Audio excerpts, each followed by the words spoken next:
Willkommen bei einer neuen Episode von Markenkraft. Für alle, die von Marken fasziniert und für ihr Wohlergehen verantwortlich sind.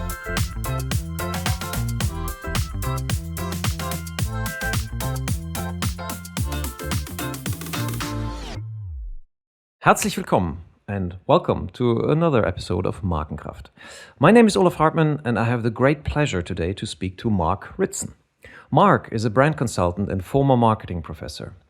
He has a PhD in marketing and taught on the MBA programs of leading universities, including the London Business School and MIT.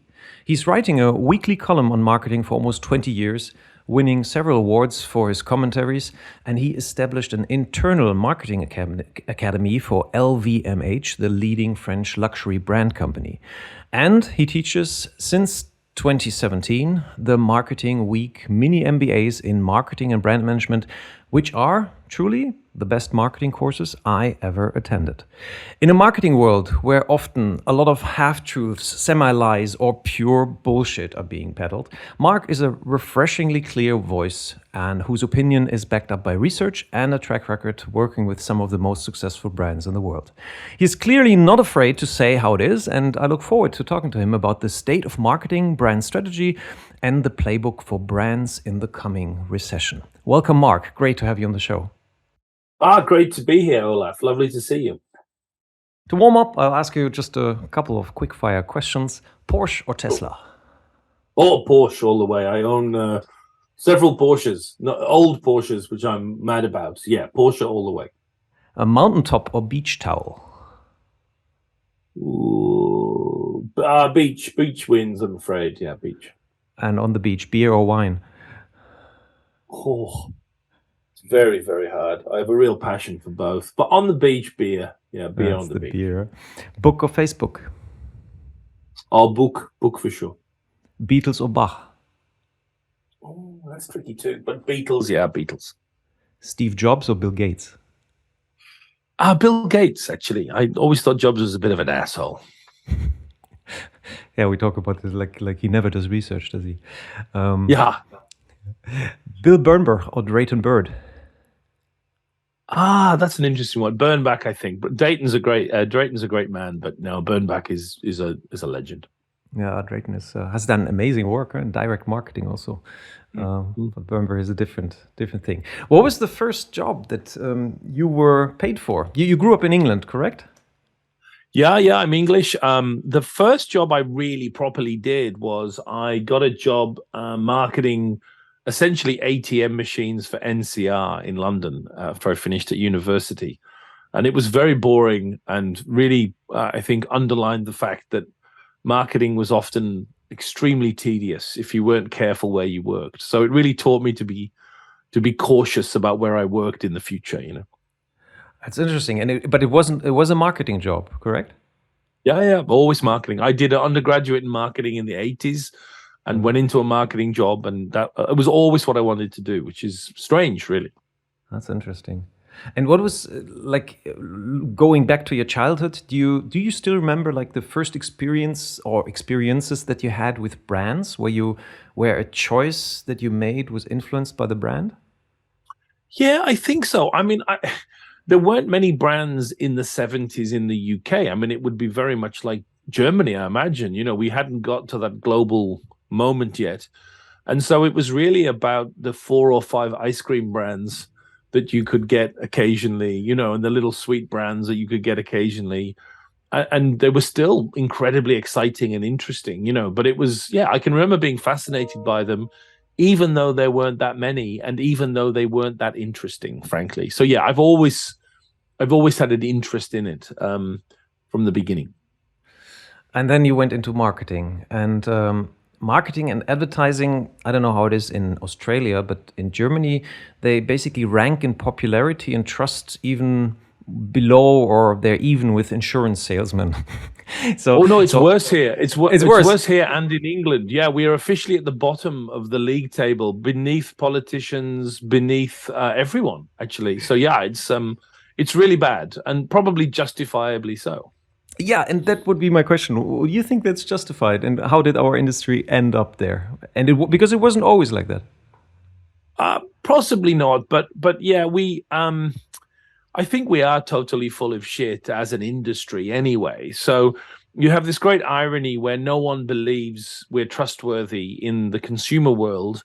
Meanwhile, inside marketing, everyone's trying to have purpose and trying to be holier than thou. And they've clearly not looked out the window and seen how people perceive us. It's very interesting.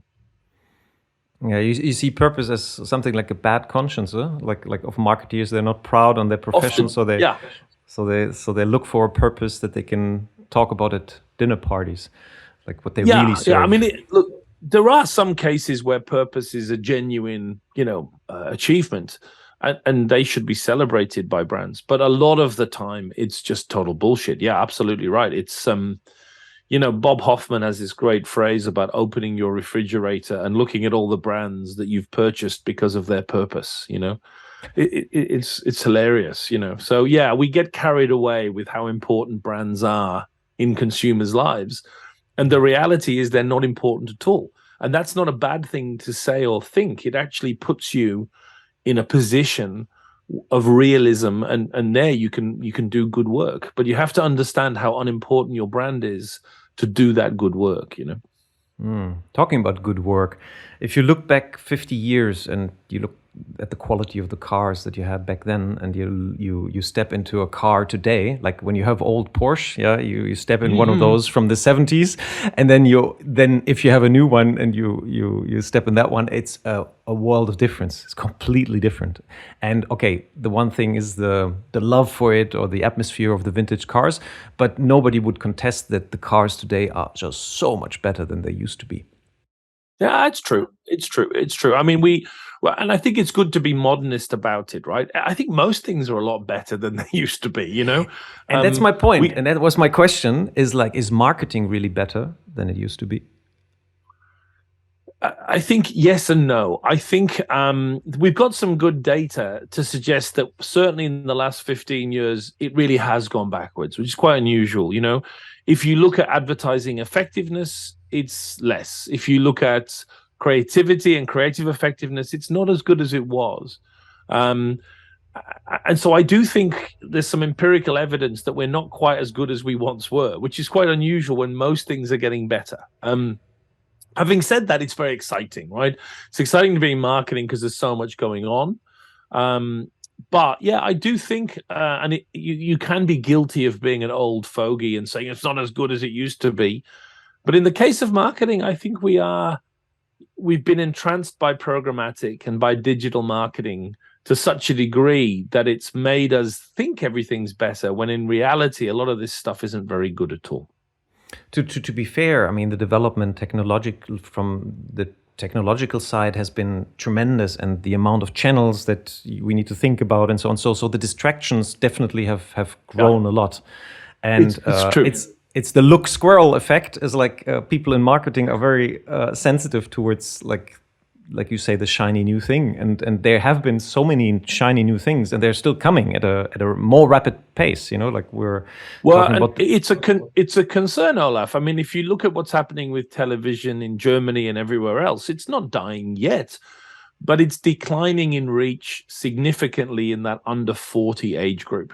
And the reason that's a concern, as you say, is we won't get something as good again. So it was possible in the era of Burnback to create advertising that hit 40, 50, 70% of the market overnight with TV.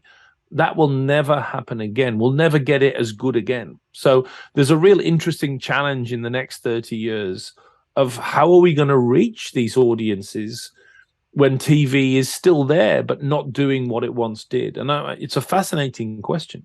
Yeah, that's right. And then by reaching 70% of the people, you suddenly become culturally relevant. And that is so difficult today. I mean, you can still do that probably only with sports. Sports are one of the few things that combine a lot. But otherwise, to really enter the cultural consciousness has become so much more difficult. Which explains maybe that the money we spend in this endeavor has risen constantly. It's I think it's at $1 trillion now, just on 850 billion just on media spend worldwide. and it's supposed to pass the trillion in a couple of years, and that doesn't include the creative, like the creation of the media that you do. So looking at this kind of investment, I would like to focus on your analysis or your comments on what are the most common mistakes that you see, because obviously when you spend so much money, you want something out of it, and you just said the effectiveness has gone down, is not coming as much out of it. So where do you see that? Where's the problem? The analysis, strategy, or is it just bad execution? No, I think it's a focus on execution that often is the problem with many brands. So we try our best with big brands to get them to think about strategy before execution. So to have a clear strategy before you start choosing your tactics, talking to agencies. And I think it's true that most brands don't have that ready. And it's not a complicated thing, really. I mean, what we're saying is a brand should be clear on who it's targeting, what its position is, and what its objectives are before it even thinks about execution. And more brands, more and more marketers simply jump to execution before they have a strategy in place. And I think that's probably the single most common error most agencies, if you give an advertising guy in Munich or London enough beer, he or she will be honest with you that the clients they're working for don't have a clear strategy, and that makes their work very hard. And I think that's something that we're seeing more and more of, a lack of strategy in many marketing teams. And hasn't the industry then failed in explaining the importance of having a good strategy? For example, I know that you recently revamped the IPA guide for writing good briefings, and they were like, what was it, 80% or 90% of the marketeers said, yeah, we write great briefings, and 5% of the agencies said, like, our briefings are all pretty bad. Yeah, it's stunning data, Olaf, and it comes from a very big sample. They basically said to about 1,000 senior marketers, are your briefs clear when it comes to strategy? And 80% said, yeah, super clear. And when they asked the agencies that they were briefing, 5% agreed. And most of them said there's nothing there, And again, back to your point, we have data from 25, 30 years ago to show that it wasn't that bad back then. So yeah, I think we are in a place where, because we've become so obsessed with the fancy digital glitzy things, we've forgotten the fundamentals. And look, the brands that remember the fundamentals will do better. It's not, it's not something to be worried about. The great brands, the successful brands, will still have a clear strategy, but a lot of marketers just aren't capable of that anymore, and it's a shame. That is a shame. That is true, and especially if you like what you just described, is like if the digital generates like a short term, like really a short term horizon. So what can we do to help them to understand, first of all, the word strategy? Because if you ask them, so is your strategic intention clear in the briefing, and they say yes, then they might not really understand what strategy is all about. Well, I think there's two things. I mean, the first thing is, do you have a strategy ready, right? So have you made the right choices? Have you thought about it enough? And can you answer those questions? Targeting is a very tricky question these days. It's you either believe in mass marketing, or you believe in target segments, or you believe in a bit of both. But you almost have to have really thought about it first and made your choices before you can do anything else. And then you get to positioning. Most brands have overthought positioning. They have overly complex, ridiculously ornate answers to their positioning, and then they've overdone it. They've forgotten the core lesson of positioning, which is all a position is what I want my customer to think when they think about my brand. It's not wheels and triangles and a high-end brand purpose.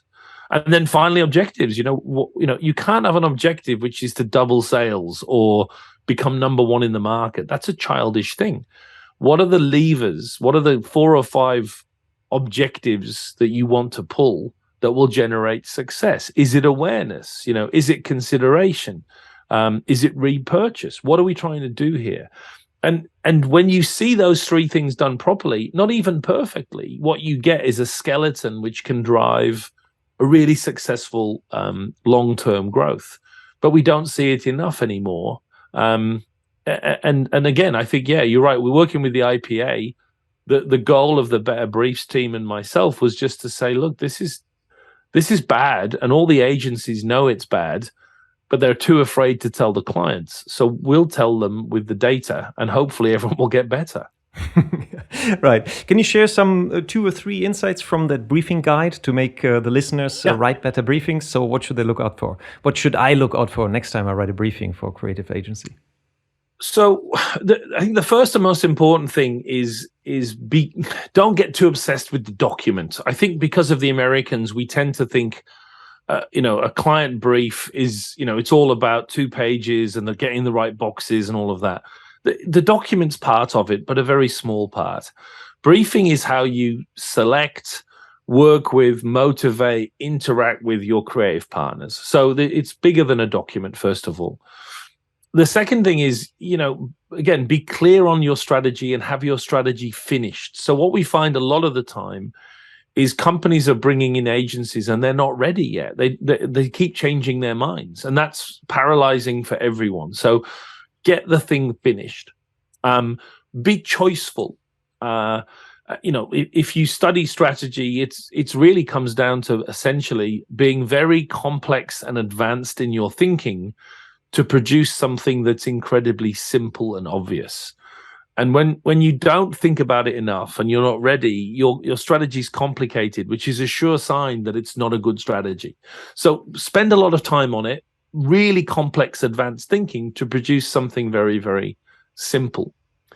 And probably the most important thing is create a relationship with your agency where you can honestly brief them and they can honestly feed back to you, where they're not clear. And that seems to be breaking down as well. But I think there are two key lessons, right? One is, do you have a strategy in place? And second, do you know how to brief? And I have no connection to the Better Briefs people. I don't, they don't pay me and I don't have any investment in them. But they run training programs which in a couple of days train people how to do briefing properly because they've worked in the industry for 30 years. And I think it's one of the most worthwhile things any marketer can do, because briefing is bad, it's crucial, and a 2 or 3 day course can fix it. So I think it's one of the few areas that I would say to every marketer, get some training from agency people in how to brief better. It will serve you well, And create the platform to brief well on. Like basically what you just described is like the secret of a better brief is do your work before. It's like really work hard on your strategy and have a clear strategy. And then writing the brief is the least difficult thing. It should be, right? There are some cases where we've got a good strategy, but then the client team just, can't communicate it. They overdo it, but it's rare. You're right. If you've got a good strategy, you're 90% of the way there, I think. And the Better Briefs guys really think it's about briefing, and I really think it's about strategy. So we agree, but we also disagree. Yeah, that's something that I really enjoyed getting in contact with you like 5-6 years ago for the first time. Like you spelled it out so clearly. Okay, here's this process. It's like analysis, strategy, tactics, and you can't skip any of them. If you skip one of them, everything falls apart. And so do your analysis well. And then on creating the strategy, you also said something which stuck to me is like why you have to learn to say no. No is one of the most important words in creating a great brand strategy. Can you explore for my listeners a little bit on the word no and the power of it? Yeah, strategy is selfish. So the diagnosis part in marketing is research and segmentation, and it's about understanding the richness of the market. So you're trying to understand and draw a picture of the market. That's not up to you. But once you get to strategy, it's about making selfish choices that perhaps no one else would make, but suit you. And there, I think saying no is much more important than saying yes. If we come back to the central questions of strategy, who are we targeting? If you target too many segments or too many customers, you spread yourself too thin and you lose. What is your position? If you try and position on too many things, you're throwing shit against a wall and nothing sticks. We learn this. A tight position is 2 or 3 things. And in objectives, we have lots of research from America that shows you that if you have 4 or maybe 5 objectives they have a likelihood to work, but any more than that, none of them will work because you're spreading yourself too thin. So yeah, the more you come back to it, the more clear it is that it's really as much about saying no as saying yes, because by saying no, I can focus more resources on the things that I'm saying yes to and do them properly. Mm. And do you see marketers today also to do enough research before they formulate the strategy, or you like what I mentioned before is like Steve Jobs, they refer to Steve Jobs and say, like, Steve Jobs never did research, which is a myth. It's a total myth. I mean, he had research up the wazoo in Apple. There's two kinds of marketer. There's the ones that do enough research and move on, and there's the ones that don't do any because they're paralyzed, that they find all these great arguments about why they don't want to do research. It's not scientific, and I can't get a good sample and all that bullshit. Research is just getting your ass in the market and listening and watching, fundamentally. So yeah, there certainly are a lot of market. I mean, if you don't have data that's less than 12 months old, you're not really a marketer, right? You need a bit of data. It doesn't need to cost a fortune, but our job, our prime directive as a marketer is not advertising or tactics. We're the ones that connect the company to the people that pay for everything, the customers. No one else does that. And we have to bring that understanding into the company. That's what marketing is for.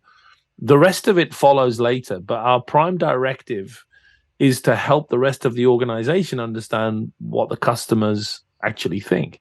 And we don't do that enough, and again, there's room for that to be a lot better. Right. And then the targeting immediately is informed by that. On the targeting, probably many have a question in their head because Byron Sharp is also known in Germany, not as much as in the UK and the States, but Byron Sharp is the thing that everybody talks about.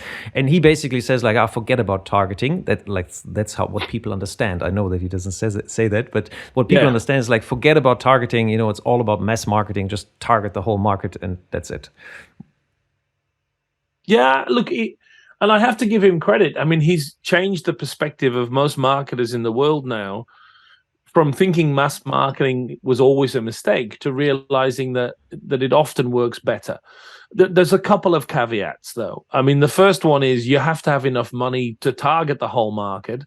There are many German marketers thinking, yeah, sure, I'd love to target, everyone in Germany. I don't have the money to do that.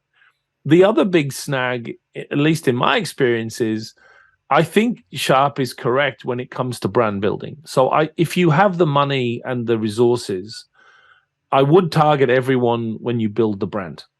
But when it comes to doing the performance marketing, bottom of funnel things, I certainly would then be targeting more specific segments with more specific offers. So I call that two-speed targeting. I think you want to build your brand to everyone and not worry about segments. And at the top of the funnel, the best thing you can do is just make people aware of what you are and what you stand for, and basically just stay in their consciousness.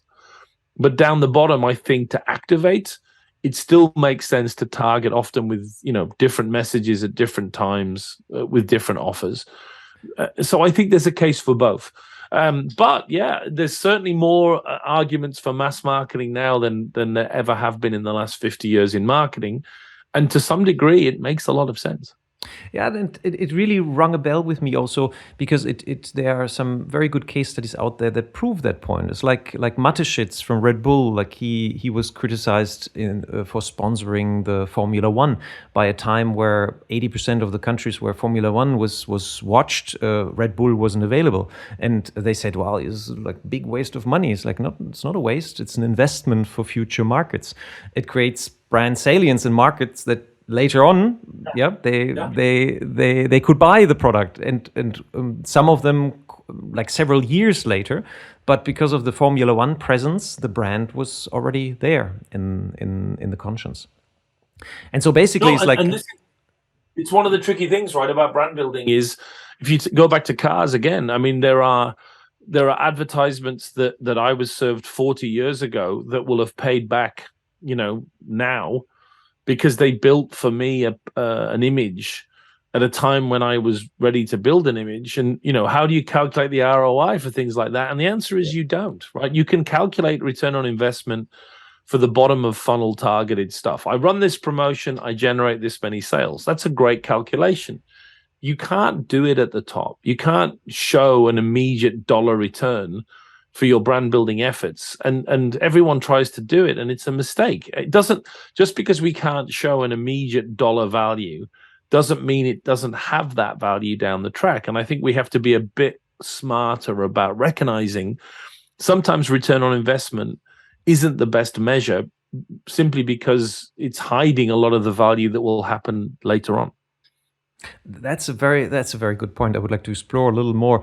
In one of my last podcasts, I had Paul Feldwick on, and he gave a great example of what you just described. He told me that when he was a boy, he saw this advertising for Jaguar, and it was a boy in front of a showroom, and the headline said, "Someday, someday, ... And that was the first advertising contact that he remembered. And later on, actually, when he wanted to buy, when he was in the market, he bought a Jaguar because it had a deep emotional connection to it. But this is really the long game, because we're talking here 20 years in between contact with his advertising and his actual purchase intent. But the one thing is also, is like what you just said, the ROI, everything that's measurable. You always have a difficult stand then to show what the brand does for your company in the next 3 months. So how do you actually help organizations that have been put all their budgets in activation, and they also have the numbers for it? It's like, how can you switch the mindset in that organization to, we need brand building activities? Well, first of all, you draw their attention to the fact that they're losing enormous amounts of money with this focus on ROI. And that's a statement that you have to make early. So, these dreary attempts to show that, if you can't justify spending this money on brand building, you shouldn't do it. It's naive and overly simplistic thinking. The lessons of Field and Burnett's work in the long and the short, it's very empirical work. In consumer goods, we want about 60% of our money in the brand and 40% in the short-term performance, because, and this is the key point, that will make you more money. Yeah. Could you explain that? Because I'm sure many of the German listeners are not familiar with Field and Burnett. So they're very important thinkers, and they become more and more influential over time. So Peter Field and Les Burnett were, and still are, very famous advertising planners in the UK. They have been looking at the equivalent of the Effies in the UK now, the IPA awards, all the submissions for nearly 30 years. And they've been analyzing, using the data to analyze what makes for success.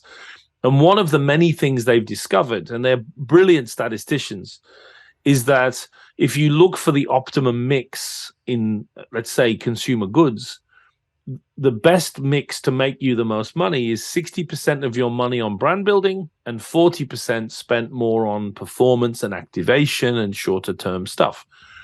That changes in B2B to closer to 50-50. It changes depending on the category. In banking, it's 70% brand and 30% performance.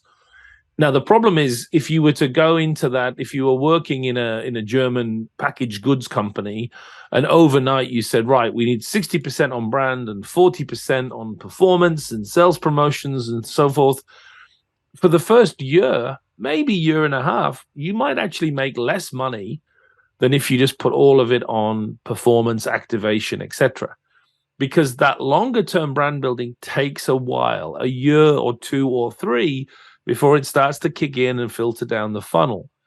But if you were to take 5 years and look at each year on average, after 5 years of 60-40, inarguably, almost every time, you'd be making more money across the 5 years if you built brand and activated it in the right balance.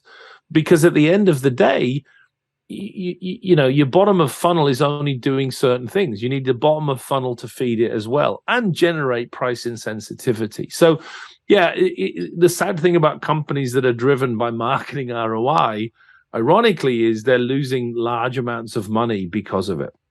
Right. Before we get to the point, like how you, like your advice on how to switch that mindset, besides like saying, hey, you're going to lose a lot of money, is like the financial industry you just mentioned in banks. What is your explanation why the brand becomes even more important? Yeah, I've worked a lot with banking. It's really simple. If you live to be 80, you probably spend about a week of that 80 years actually in even any form of consideration of switching your bank. It's not like buying ice cream or cigarettes or anything where we're always buying all the time. Most of your life you bank and you have no interest in switching. And so there's no point doing all this activation stuff because, the best ad in the world isn't going to make me go, you know what, I'm going to close my accounts and move over there. So the 70% is there to build the brand for many, many years. So when that switching opportunity comes, the brand is there and it's the one you want to move to. Yeah. Right. And it's not a category, it's a low interest category. It's probably as popular as going to the dentist. And people don't actively look for information like for cars, like you're a Porsche fan. They're not in the market. They're not in the market. This is the best explanation I've seen. The LinkedIn guys in New York have this great data at the moment in B2B. So in business to business, it's called the 95-5 rule. 95% on average in business to business markets, 95% of your customers are not in market right now. They're not interested. They don't want to buy photocopiers or corporate insurance. They're not interested. They're not in market. And so then you begin to understand why you need brands, why you don't need performance, because for 95% of the customers, what we're doing is building brand equity, building salience so that when they do come into market later, we can activate. And then it starts to make a lot more sense, And if somebody is not in the market and not interested in the category, what is the way to get their attention? Not by pushing a message on some kind of product feature, but by entertaining them, making them laugh, giving them emotion. Yeah, that makes a lot of sense. Marketing doesn't make people suddenly decide they want things. I mean, it doesn't work it isn't that simple, right? So often the best thing we can do is, as you say, entertain, create associations, maintain salience. So when they do decide they want to switch banks or buy corporate insurance, ours is the brand that comes to mind. And most of the data of the last 10 years in B2B and B2C is clear. The brand that comes to mind first is usually the one we buy, even in B2B. If the brand comes to mind first, we'll find explanations and reasons why it's our preference. So it's all important to be there prior to the purchase need being identified. And that's the long game. And that makes a lot of sense when you look at the psychological research now. Is like how our decision making is informed, and we first feel something, and then it's like a post-rationalization of why that feeling is correct. So we try to be consistent because there must be a reason for that feeling. So we look for reasons that the feeling is correct, not reasons to disprove the feeling.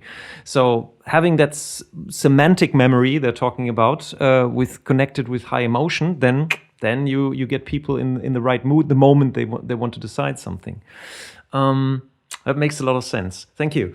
You said in a podcast once, and that goes back to the not doing brand marketing is wasting a lot of money, or is basically you're losing a lot of money. You said once that branding is a capitalistic game, and that David and Goliath story is complete. Yeah, it's just not true. That big brands, they always win. It's very, very difficult because one of the numbers that you mentioned, and I wanted to ask you, is like the lift, maybe to talk about the lift of a big brand and the media invest that they do. Yeah, I mean, I blame the Americans, who I love dearly, but also think are often full of shit. So in America, there is this. It's not the same. One of the things I like about the Germans is they're far more prosaic about these things. But the Americans are convinced that the little guy can win against the big guy. It's part of the American dream, And that's great for movies, but it doesn't work in capitalism at all. 99.9% of the time, the little guy gets squashed by the big guy, partly because the big guy has more resources. But as you say, mostly because if you look at what generates the most advertising effectiveness, the very top of the list is how big the brand already is. Not how much it's spending, but how big it already has, because it already has existing share of mind, mental availability, physical availability, brand heritage. So it's activating these things that it's already got. That's an enormous advantage. And in the research that's been done by people like Paul Dyson at Data to Decisions, when they've looked at what drives advertising effectiveness, number 2 is, how good is the ad? But number 1, which is a factor of 16, so 16 times more important than the actual, the media mix, it comes down to, is your brand already a big brand? Because you'll get 16 times more effectiveness by already being big. And I often get asked when I go and talk at places, many of my recommendations, they'll say, well, I own a small brand and I can't afford to do this and I can't afford to do that. So what do you say to me? And I say, I say to you that you'll stay small, because that's what happens. You're not going to get big because you can't afford to do the big things. It's not fair. Nobody said capitalism was fair. That's not how this game works, clearly, right? That's a sad story. But it makes a lot. But I'll ask you now: do you still have advice for the small dogs that want to become the big dogs? Yeah, a little bit. I mean, there's ways to play the risky game, first of all, right? Or find the subcategories where you can become the big guy in the small room. These are still strategies that work, and do the things that big guys can't do, which is take risks, be more creative, play a specialist game. You be aware of your smallness and make it a strength. I guess the biggest advantage of all for a small brand, choose a category that the big guys haven't discovered yet. YouTube and Facebook, etc., are all examples of relatively recent successes because they went into categories that didn't have a big player in them when they started. And I think that that's the other thing. Look for places where you can do it differently, and where the big guys aren't playing or can't play yet. I mean, my own business is a good example, right? I do online training. The universities are hopeless at it because they don't get it. I mean, and they have a giant infrastructure and core competence designed around populating lecture theaters. So, online learning is not going to be dominated in the near term by universities because they don't get it. So it's a great place for small brands like mine to grow. And let's stay on that topic, because I think that you've also done something which illustrates the point, because you haven't built your own brand with it. I mean, you were already well known and all that, but it's like you used the Marketing Week brand also to give it credibility and surface, right. Because that's usually the problem. It's like you don't have enough surface. But coming back just to that leverage was, I just had one insight, like why does the media invest always work so much harder for the brand? One reason is definitely because the memory structures in the heads are established. So even very slight contacts through good coding, are immediately triggered and create stronger memory structures that was the brand advertising. That's and right. just the fact that they advertise is a sign of strength, and that strengthens the brand. And this must be a good player. They seem to be You're exactly right, Olaf. You're exactly right. You're renewing existing memory structures rather than trying to create them. And in the shorter term world, you're generating a demand which can be immediately translated into a sale because you have the physical availability as well. That's it. Which smaller brands don't have. And that's what most people misunderstand a little bit when they listen to Byron Sharp and physical availability. They always think about, really physical, but that's not it. It's like making the online courses accessible, like you've done with the mini MBA, is also part of the physical availability. Tell us a little bit more about it, because just like I said in the beginning, to endorse a little bit, it was honestly the best course I've ever attended. And what I was surprised at, because I was a little bit hesitant going in, is this really effective in a way? It's like, does this really replace meeting the professor, talking to other students? And I was just blown away. It was just really, really effective. Yeah. Tell us a little bit about the idea, how it came about. Great. First of all, I mean, if I can make a man like you happy, then I'm happy. I've been teaching as a professor for 25 years. I was increasingly interested in a different model that we could, I don't even want to call it online, but it was, I teach old men and women, at MBA school, they're 35, 45, they have kids, they have jobs. So we were teaching at weekends, and it was just a shitty way to learn. You lock someone in a lecture theater at 9 a.m. on a Saturday morning, and at 4:30 they get out and go and see their kids. And I thought, this is just bullshit, And so I was messing around with it really, and I was obsessed with Marketing Week. Get about 600,000 visitors a month to their website. It's quite a famous marketing magazine. And I thought to myself, if I run an online course, I could convert 1% of those guys to do essentially my marketing MBA course. And so I was obsessed with this, and no one wanted to do it. Everyone told me it was silly, but I was like, well, at €1,000 a head, that's 6 million euros. You know what I mean? That's good money, So I finally convinced Marketing Week to do it, and it simply worked. It worked. And what's interesting is, sure, it's more convenient for me, certainly more lucrative for me. But the thing that surprised me is it's so superior to learning in a classroom. And I never thought that would be the case. I always thought I was producing something which was kind of convenient but not as good. There's no doubt in my mind that when we get a manager going on mini MBA, they learn more and enjoy it far more than doing the same thing in a classroom. And we get the same feedback again and again. And, our net promoter score is plus 80. People love it because it's a better way for managers to learn while they're working. And that's been a real joy, a real surprise, Yeah, just to illustrate that point, because you basically pick the times where you are basically open to this. You pick times where you have nice and quiet. I often did it even on the weekend because it is actually entertaining and it's enjoyable. Very enjoyable. It's your special presentation style. And what was also very impressive is it all ends with simulations and real. The first one, the marketing, ends with a case study, and the second one ends with a real simulation, and where you compete with all the other brand managers, and that really makes you sweat. It really makes you sweat, and you understand. And people don't realize, if I said to you at the start of the course, I say to everyone, this will be the most fun, but the scariest thing you'll ever do, because at the end of the course, after 10 weeks, you run your brand for 5 years in the simulation. And if you get it wrong, you get it wrong. You get your pricing wrong, you're screwed. Yep. And everyone goes, yeah, sure. But everyone loses their shit because the share price, it's a very complex simulation. So no, I wanted that. I wanted to avoid exams. I wanted it to be more practical. The reason to have an exam is to learn, right? So that was always part of my game plan, to make it a more enjoyable learning experience, even the exam at the end, Yeah.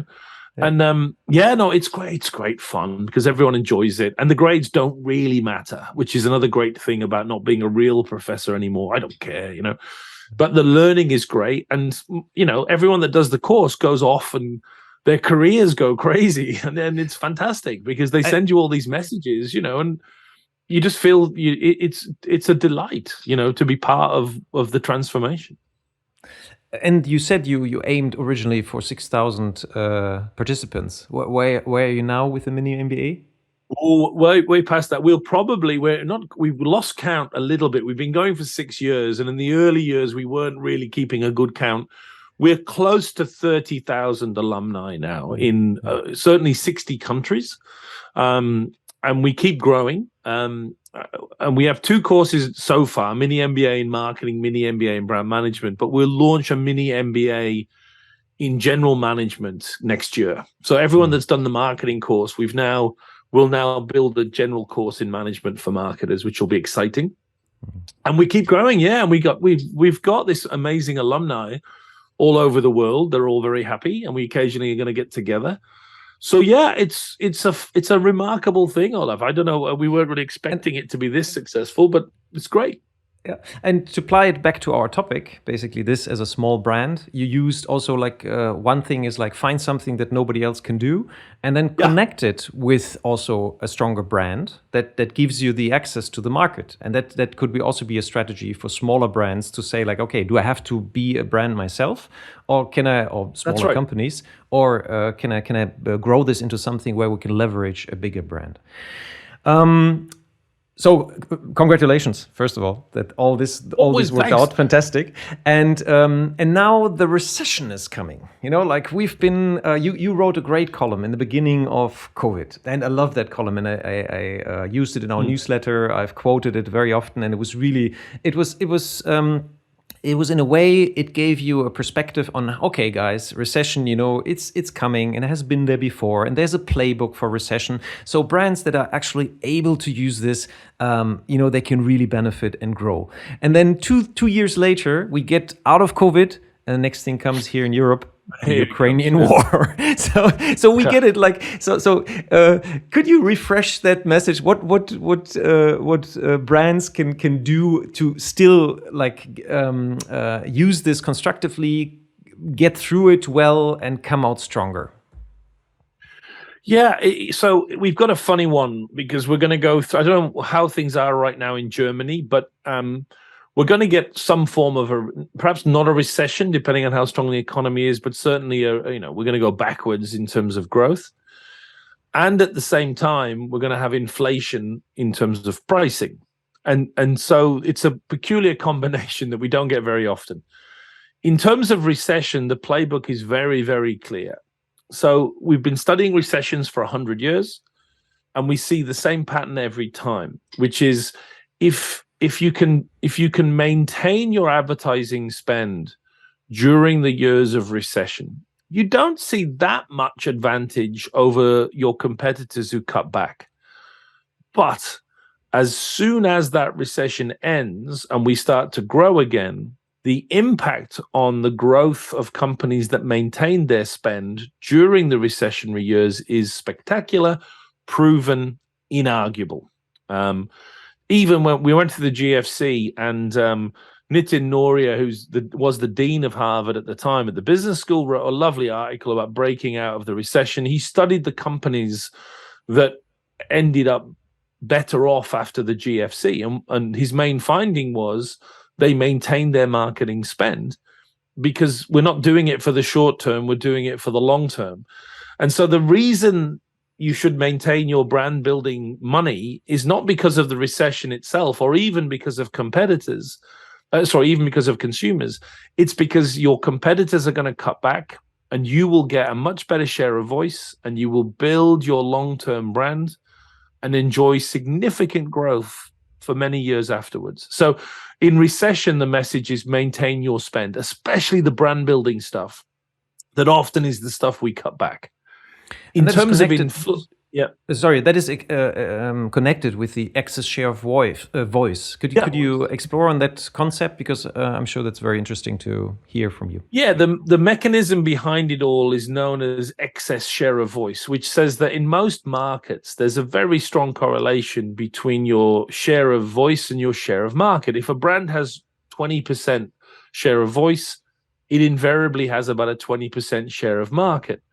If it increases its share of voice and maintains that excess, so let's say it has a 30% share of voice and a 20% share of market, we say it has an excess share of voice of 10%. Over time, the share of market will grow to match that share of voice. And this, again, is a very common pattern. What happens in a recession, though, is if you maintain your advertising spend and half the competition pulls back, you get an excess share of voice simply by maintaining your spend, and we see the same effect. And we're talking 100 years of data now. It's not something that's an idea. It's an extremely well-established concept. And it's easy to say, if you haven't got the money, then obviously you can't maintain your advertising spend. But all the signals are, if you have that money, one of the top priorities is maintaining brand spend, so that when the recession ends, as it surely will, you will grow significantly faster than the competition.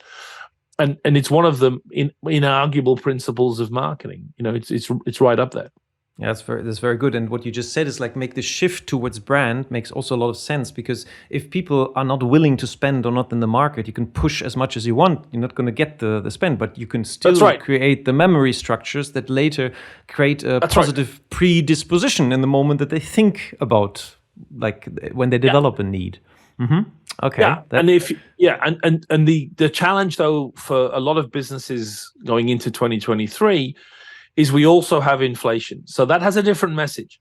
So in inflation, the problem we have is obviously that we're going to have to increase prices, or we're going to be losing money by charging the same amount of money.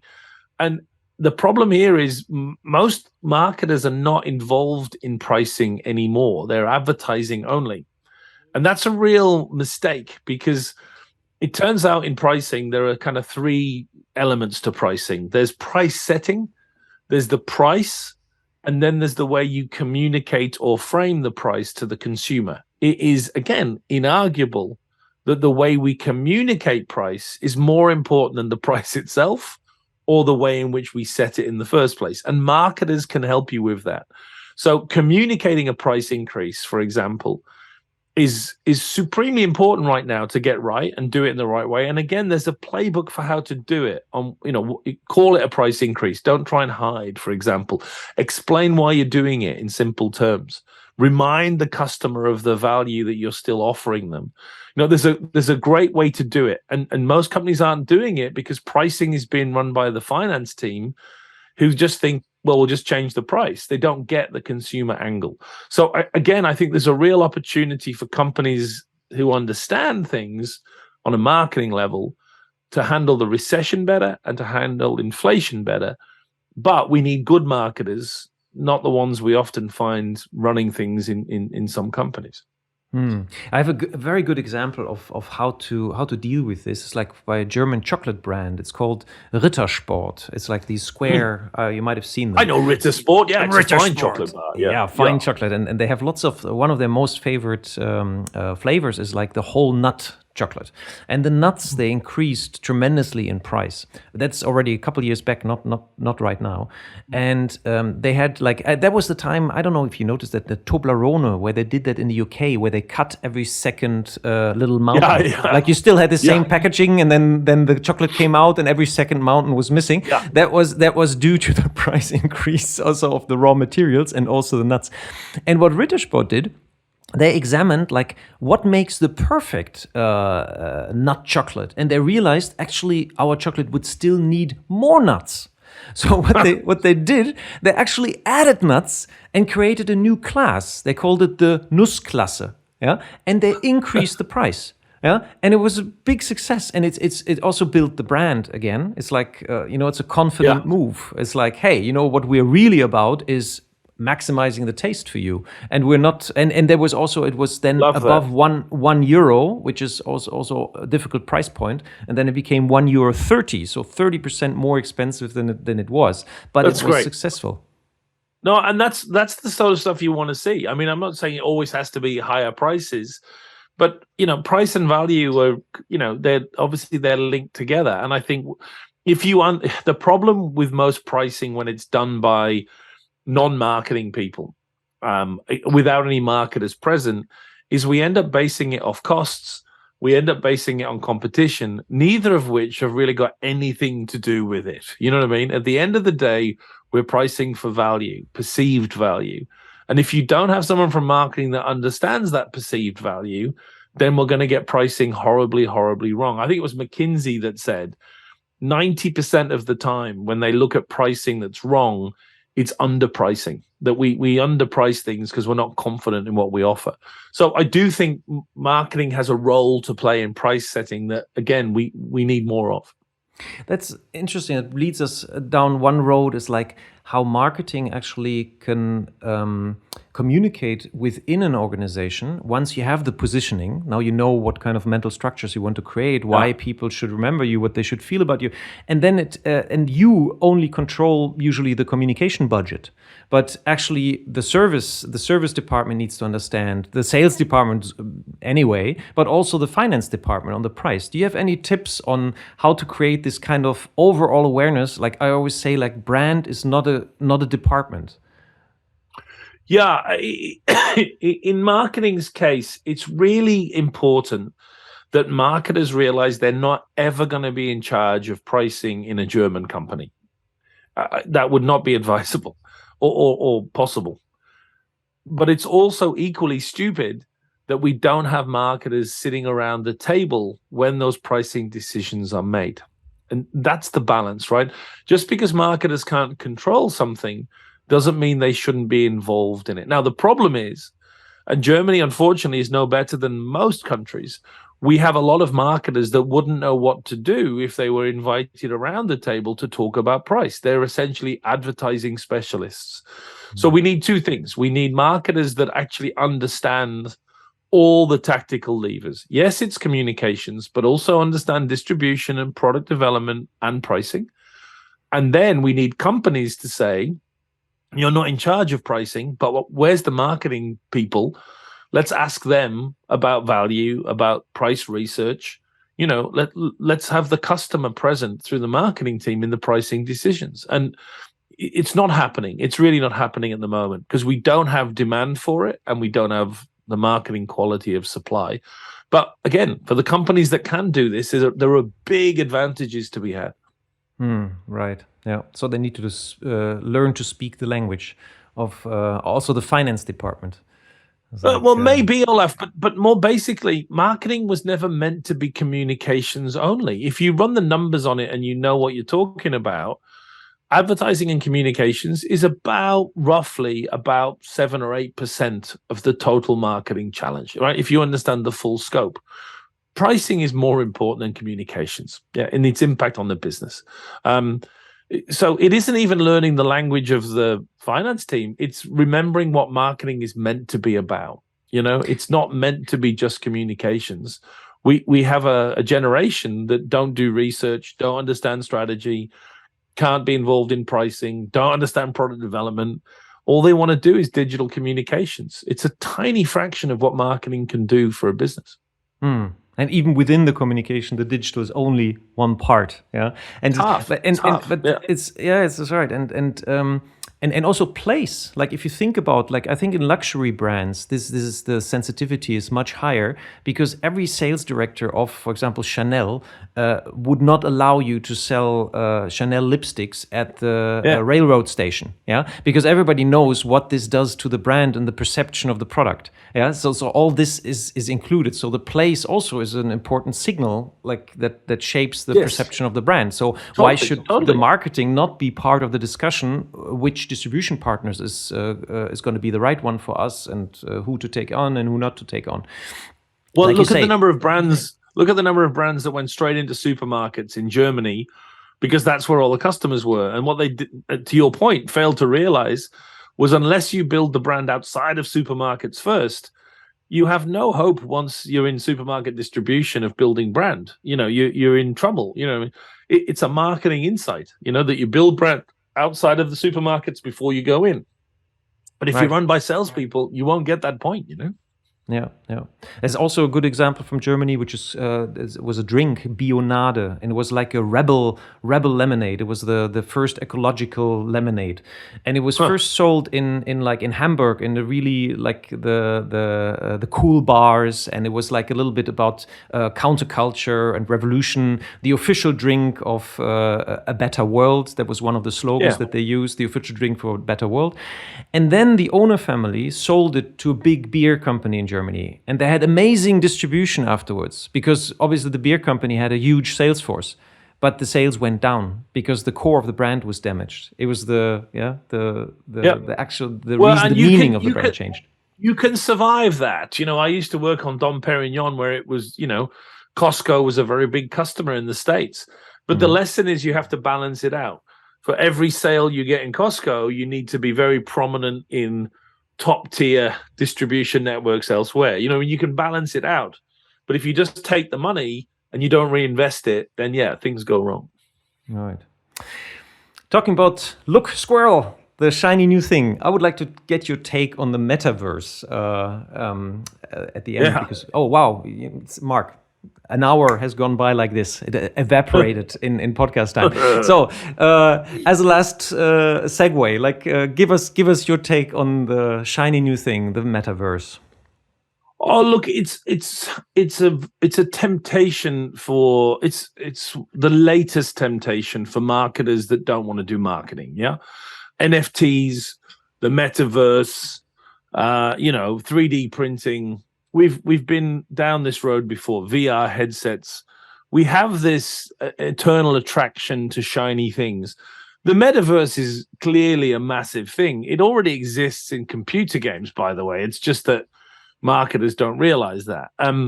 we're always chasing the next thing. And at some point, the metaverse will have dramatic impacts. But my point is, for most marketers in the next 12 months, it will have absolutely zero impact. I mean, there's a great case study at the moment with one of the big dating companies, that online dating companies that invested heavily in NFTs and in the States, and then invested in the metaverse. And in the end, their chairman had to fire the CEO because he's like, "What are we doing? This is nonsense. We're not, we're a grown-up site. There's a future in the metaverse, but we have to focus on the business at hand right now. So there's Tinder spending a fortune on, online NFTs and metaverse strategies. Meanwhile, they've got to make money. So yeah, I think it's a great temptation. It's a great distraction. And the only advantage is if you meet marketers that talk about NFTs or the metaverse a lot, it's the best way to identify people who aren't very good at marketing. But you were successful selling NFTs, huh? I picked that up. That was a big sale. I made a lot of money there. Yeah. Tell us about that. What did you do? What was it? Look, are they still available? How much do they cost? No, they were sold. I got so bored with all this bullshit about NFTs that I took 3 different photographs of me sitting on the toilet and sold each of them as an NFT. And they actually did make quite a lot of money. I was quite impressed. I've no idea what happened to them. I don't know how they're being used. So you didn't put in a smart contract that you earn every time it's resold. You didn't do that. I still don't really understand what I was doing, Olaf. I got onto some sites and got some blockchain or something, and then someone gave me 400 euros, and I'm like, yeah, I'll take that, But to this day, I don't really understand what happened, to be fair. Okay. Except someone's got a picture of me sitting on a toilet somewhere, which they're more than welcome to. And if any of your listeners would like another one for 400 euros, please get in touch. There's as many of those in NFT form as you might want. I put the link in the show notes. Yeah, please do. Open for business. Open for business. One resource we pointed already to, the mini MBA in marketing and brand management. Another resource I would like to point the listeners to is your weekly column, which is free. You don't have to subscribe to Marketing Week. Super free, very inspiring every week. So that works a lot. What other resource would you like to point our listeners to, which makes sense for them? Look, I'm a big fan of a couple of things. So I really would recommend that your listeners have a look at the B2B Marketing Institute, which is run by LinkedIn. There are a couple of students of the mini MBA who have done a brilliant job of building the Byron Sharp stuff in the B2B world. So for marketers that work in business to business, I think it's a brilliant resource. Lots of thought papers, lots of data, brilliantly done. So I'd say that's a place to go and have a look. And probably just generally the Marketing Week site. I mean, Germany is a fascinating market. You have such advanced corporate and industrial skills, and yet marketing, it's never quite there. I'm fascinated by it. You must see it. Like, you've got a very small number of very good marketers, and then it's sort of, I don't get where marketing sits in a German firm often. Do you know what I mean? For such industrial skills, Absolutely. Absolutely. I think it's the great industrialists of Europe, and yet marketing just isn't on the radar, it seems, Well, they used to be a very long time ago. The first, like the big brands like Siemens or the cigarette brands, Remsmar, they were very, very marketing prone. I mean, they really knew, and they were at the top of the decision ladder. They were the owners or the managing directors, and they knew a lot about marketing. But somehow it has gone somewhere. We might have to do a search squad for it. It's like what happened to it? It's often dominated by engineering, finance, law, and it really, I think that it needs, in my view, a renaissance, because to be honest, like, we used to be successful because we built the best products in the world. but there are other countries now that match us on any technological level easily. And what still protects us is the brand, the German engineering brand, the trust that people put in this. So the skill of building brands and creating meaning for products which are otherwise exchangeable is like for our whole country a very, very important skill, and definitely deserves more recognition than we actually have right next to insurance salesmen, because it's very complex. It's super complex, and it really needs it needs more visibility and support. It is, as you say. I mean, it's such an attractive. I mean, the country itself, is such an attractive place. But just the department. I mean, I could spend the rest of my life happily wandering around German department stores, drinking German beer, eating German food. Do you know what I mean? It's spectacularly good quality. Do you know what I mean? And I think Have you worked in Germany? Have you worked in Germany? Did you do projects in Germany? I worked a little bit. I worked a little bit for Roche for a few years, and that was in Mannheim. But I spent a lot of travel time. I used to go to Munich a lot for holidays just because I liked Bavaria. So I'm a huge fan of Germany. I genuinely find it to be one of the more nice places in the world. And Germans are terrific people. You know what I mean? They're sort of. It's hard to describe. I had a wonderful night once at a motorway service station in Antwerp, and it was me and a bunch of Germans and a bunch of Dutchmen, and we were all drinking heavily. I think it was a Friday night, and everyone was going in different directions, but we got very, very drunk, and we all went outside and started smoking cigarettes. And it was this lovely moment where these three nationalities that don't always get on began to realize that there was a sort of Saxon link to all three cultures. We'd all just eaten a lot of food, drank a lot of beer. Now none of us were cigarette smokers, but we were smoking cigarettes. And the similarity of the three races, I think, is very, it's very apparent to me. We all hate each other on the sporting fields a lot of the time, but I'm much more comfortable with the Germans. I love the French, but I don't understand them. Whereas I understand the Germans and I like hanging out with them, So I think that part of culture, of the German culture, is wonderful, Yeah, and like you said, it's like I think that we are too proud on invention and patents on some kind of invention, but the problem is the patent runs out after 20 years. A brand just goes on to become stronger and stronger and stronger. So we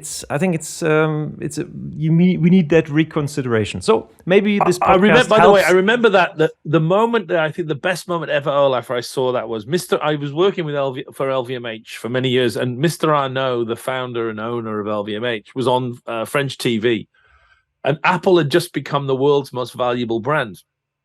And they asked him about it. He was talking about something else, but they asked him about it, and he couldn't resist. He's a very interesting man, Mr. Arnault, and he said, "Oh yes, it's very impressive, very impressive." But he said, "I wonder, in 100 years, if people will still be using the iPhone."